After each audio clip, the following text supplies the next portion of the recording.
Owning a rental property can be great for building long-term wealth, but owning a property and managing a property are two very different things. Managing your home and your tenants can essentially be a second job for a lot of landlords. Hi, my name is Olivia with Good Life Property Management, and I'm here to talk about the three most challenging aspects of being a landlord. One of the hardest parts of being a landlord is keeping up with all the state, local, and federal laws.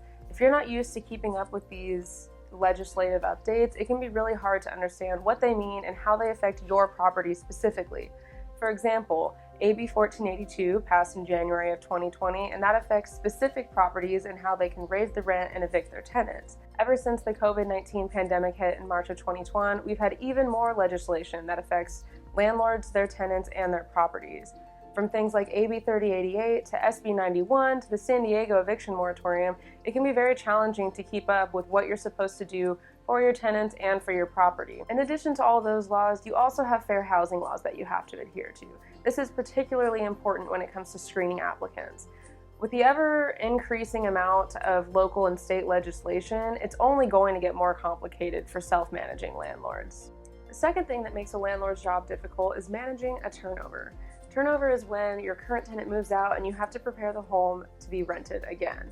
Now, this may not seem that difficult on the surface, but if you don't have experience going through the home, seeing what needs to be repaired, and coordinating all that work with vendors, it can get very complicated. Managing a turnover is a very tedious process. You have to go into the home, examine every single room, every corner to see what needs to be fixed, replaced, or repaired, and then contact vendors to come in and do that work. Depending on the scale of the work, this can take anywhere from a few days to a few weeks. Turnovers can also be very expensive.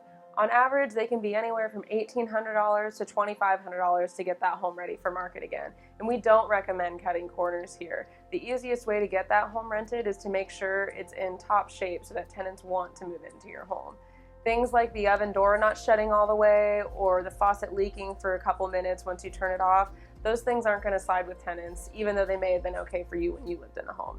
The nice thing about having a property manager is that they typically have a trusted list of vendors that they consult for each turnover.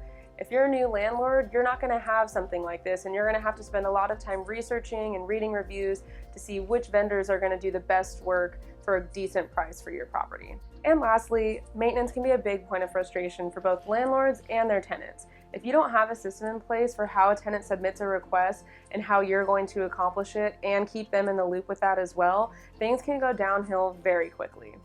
A lot of issues arise if there's poor communication between the landlord and the tenant. You might know that you're contacting vendors trying to get a good quote on how to fix their problem, but the tenant won't know that unless you tell them. So it's best to update them pretty frequently to let them know where you're at in the process. Even if it's not new information, just letting them know that you're still working on it will help ease their minds. In addition to communicating with your tenants, you'll also have to communicate with vendors. As mentioned previously, if you don't have a list of vendors that you've already vetted, it can be challenging when an issue comes up, and not only do you have to work to get that issue resolved, but you have to find a vendor in the first place and then see if what they're quoting you is reasonable for that industry. One of the best things you can do to combat this is that when you decide to rent your home, do all that initial research first. Find a good handyman, a good plumber, a good cleaning service, and have those contacts ready to go so that when an issue comes up, you're able to contact them immediately and get that work done quicker.